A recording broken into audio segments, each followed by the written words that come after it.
Well, folks, if you watch our show, then this lady right next to me is no stranger. She's been on this show several times. It's the lovely Miss Karen Hastings from Arts Inc. How are you doing, Karen? Oh, I'm doing wonderfully. Thank you. How are you, Chris? I'm great. It's always a pleasure to have you on the show. Thank you. You're here to plug Dream a Little Dream, a jukebox musical, which is happening at the Break Room. That's right. You know, I know we've done these things for the shows that we've had before, and I wanted to talk a little bit about you first, because I think you're, I've said it before and I'll say it again, this is a legend of theater here. They took the picture down in the post office.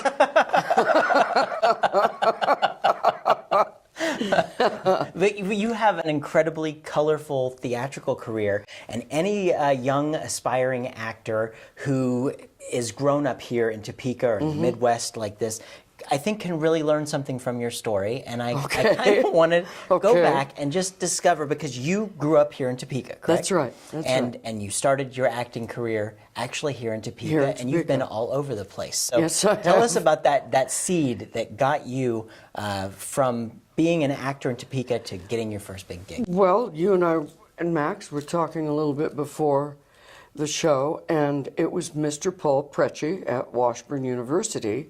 Yeah. He actually was going away. He and I have always been pretty close, I think. And he was my advisor in college. Wonderful You were guy. lucky. I You really, were lucky. really, Well, I've always liked that and admired Paul. So yeah, thank me you, Paul. Too. Me too. Thank you, Paul. Paul and I were having dinner, and he was telling me that he was going away to do some acting in Texas. And I said, gee, I would love to do that. And he said, would you really? And I said, yeah, I would love to do some acting other places. And he said, well, I'll give you my friends who happen to be a director for a chain of dinner theaters in Texas. Wow. And he said, I'll give you his number, give him a call. And so I did, and the guy did what they call an interview audition over the telephone, and he talked to me for quite a while about what my ambitions were and what I had studied and what I had done, etc. And then he asked me to read some things, which Paul had told me he might do, so I was kind of prepared for that.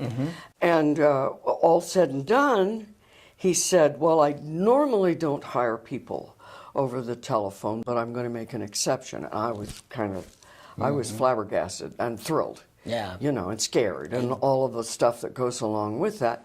And then going to that one place but as I say, it was a chain of dinner theaters. So I went to that one place to do that part, and then other directors came in and I auditioned for them, and I acted all over the country. One thing led to another. One thing leads to another, and then people in theater go to theater. Yeah. And so other people would say, hey, are you interested in auditioning for, and I would, yes, I was interested in. So I did some repertory theater. I did a lot of dinner theater all over the country. And it went on for years. No, it's interesting to think that you lived here. Most people, if they want to be discovered, there's that story of pack up your bags, you're going to New York, and you're going to go with absolutely maybe live off bologna sandwiches for a couple of years. But it's That's pretty true. Cool the way that you got started. Yes, you didn't it have was. to do that first. Yes, it was. It was just a matter of, well, it's always who you know,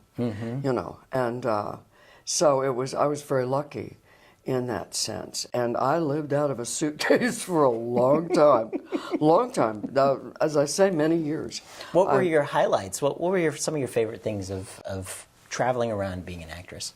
I think one of the great highlights for me was I always perceived myself as a character actress.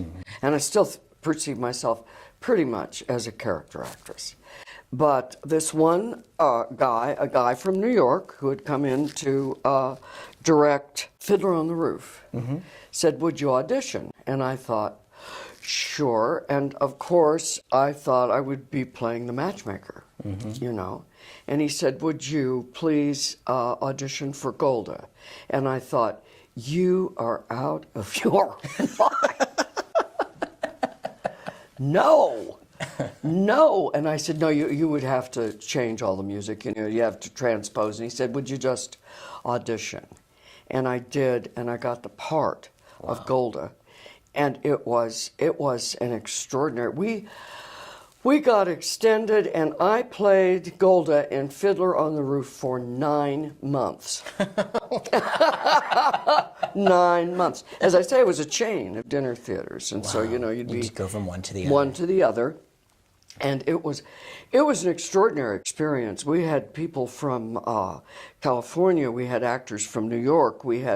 So I was very proud to be our representative from Topeka, Kansas. Yeah. Because I was in really good company. They were really fine singers and actors. But Topeka as well has, even back from the vaudeville circuit, like we have been a force to be reckoned with. Tell us a little bit about that. About the vaudeville circuit? Yeah. I'm not that old. No. You not meant to be saying no, that. I know. But you really have. You focused a lot on that genre. I have, and it's a marvelous genre. And all you have to do is turn on any sitcom on television today, and you'll see various setups. They got their setups. They got a lot of their jokes. Right. Still are coming out of vaudeville. Yeah. And we had marvelous vaudeville. We were on the circuit, and we had summer stock. We had a lot of vaudeville theaters. Mm-hmm. And, the Jayhawk, I believe, and the Orpheum basically were vaudeville theaters. Mm-hmm. And because I've told you some of my favorite stories about George Burns. And that's exactly why, since you've told me this, that's exactly why I asked you, because I want you to tell a couple of those for our guests. Well, okay. It was George Burns who played in the Jayhawk Theater, and he said it was one of his favorite places in the country to play because, get this, we had, the Jayhawk was one of the first air-cooled theaters in the country. So, I mean, while in the rest of the world they were sweating away still, George had air-cooled air in the Jayhawk Theater. Yeah. So that Jayhawk, if I may do a plug for I hope we are able to save that theater because, it's the real McCoy, and there aren't very many of them left. Yeah. And they were built to be theaters. Yeah. They were built to be theaters. Down to what's in the walls. Yeah, exactly. The horsehair in the walls. Yeah. Yeah, the acoustics. Everything was done specifically to enhance what was going to be going on that stage. Yeah. And it was incredible. Sarah Bernhardt, Oscar Wilde, they were both on that stage at one time or another. Wow. Yeah, Sarah played here. She did one of her farewell tours, and we were on it. And Oscar Wilde lectured there. I mean, if you walk into the Jayhawk Theater, I swear you can feel them. You can. It's it's a magical marvelous. feeling. It is magical. It is magical because they loved it so much, and that's the thing that keeps it going. Of course, that's right. Is that depth of dedication, and they're really working hard to really keep it going. They're having a great campaign right now to bring it back to its glory, and I really hope that everybody can look into the Jayhawk Theater and see what they can do. To get maybe it going. Write some checks or volunteer or do something. Do something to They get have an that Adopt theater. a Seat program. I know you can do that as a fundraiser. Wonderful. So buy a seat at the Jayhawk, Right. really, and help them get it off the ground. So that's our community service plug, right? Right, that's our community service plug, and Topeka was at one of the pinnacles. Well, I know I've told you the story a million times. The story goes that Abbott and Costello met in Topeka. They were each doing separate acts. They met in Topeka, they combined, and of course, who's on first? The rest is history. The rest is history. Wow. So, and I love that. I love the roots of theater. Of course, I love reading about the Greek theater. I love any part of theater. I don't know, there's something for me that resonates so deeply that it just means everything, There really is something that's lost with television and not Nothing about this medium. I mean, we're glad you're here. No, But when you're absolutely, sitting in that room absolutely. with live and everything is just real. Right. At It that was point. it was Tyrone Guthrie, and of course he had the marvelous repertory theater that's still going in Minneapolis, and he said live theater is an occasion, you know, and we're almost away from occasions in our society, you know. But to get really dressed up, I don't care if you wear your jeans and a special piece of jewelry, that's getting dressed up.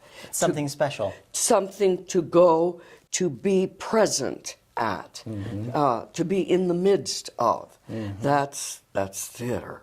Yeah, It's- and you know, I know a bunch of these folks watching us on TV. They're sitting in their living room in their underwear, and that is perfectly fine. That's the way it should be. And television is a great medium. Absolutely. I'm not knocking Sure anything. helps us get the words of this out, but you know, Absolutely. really, it's a really strong presentation. And speaking of that, we are plugging a show. Yes, as well, we are. Obviously happening at the Break Room in That's the right. Gourmet Cabaret That's right. there. It's Dream a Little Dream, a jukebox review. So tell us a little bit about that. Well, it's the hope and the desire of the theater company I'm involved with, Arts Inc. That's American Regional Theater Society. And I'm the artistic director for them. And it's our part of our mission statement is to help people present material that they wouldn't get to present otherwise. That is, if we really recognize it ourselves as being something that should be presented on stage, Yes. you know. And so this is our first venture, really, into that area. And Jared Caudle had a conception, and I love this too, because that's where everything starts, you know, with an idea. And he and I talked months ago, and he said, I have an idea. I asked him if he'd be interested in directing, and he said, I have an idea for a show. And I thought, oh boy, here we go. We're off and running now. And it was an idea for, he called it a doo-wop musical. It's music of the 50s and 60s, which of course can center right around a jukebox because all the music of the 50s and 60s were played on jukeboxes. Yeah, You yeah. know, and that's a fascinating story too, but I'll continue. Yeah. I encouraged Jared to go ahead and try to formulate an idea, and he and I have kind of worked together. John Lothanar got into the mix and Wonderful has been on the keys. I mean, the oh. guy makes a piano talk in ways that you've just never heard a He piano is before. Truly one of the most gifted musicians.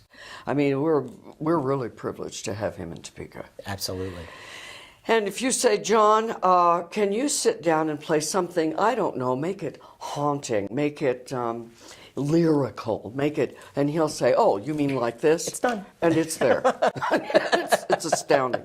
And Yeah. he's a pleasure to work with. Yeah. So he got into the mix and has helped make the musical arrangements, and we've kind of formulated a script based, as it turns out, based primarily on an old show.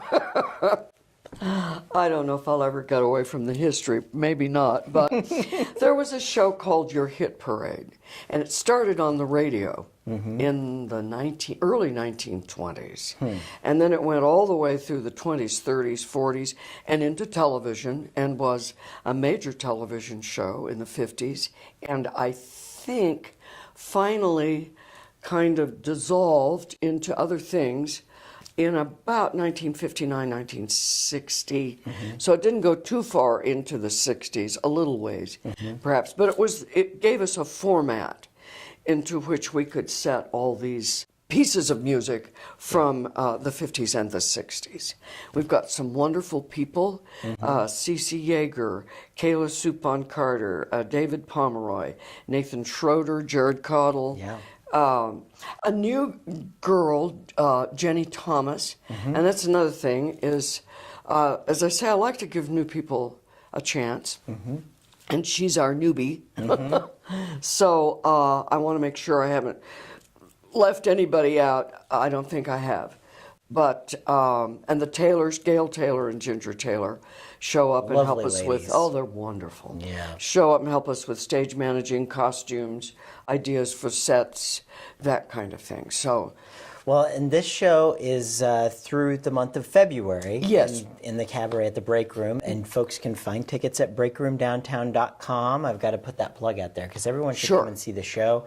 We'll even flash the menu on the screen here really quick as well. okay, 'cause, great. Chef because Michelle's Chef put together. Michelle, It's a good one. Michelle always ties in the idea of food with whatever it is we're doing. And it's always fascinating to see what she's going to come up with. And what's really cool is that you've got a chef that is cooking for no more than 40 people in one setting. So That's you right. really have you can It's taste the home love. cooked. Yeah, you taste the love. You really do. Yeah, so folks, please come out and see Dream a Little Dream, a jukebox musical happening at the Break Room in February. And anytime you have the chance to see this lovely lady, please do it because You're so really kind. it is a treat to speak to you anytime I get the chance. And It's a pleasure to be here, Chris, and you're always so kind. Thank you. absolutely, thank you so much, Karen. Sure. And good luck with the show and Thank you.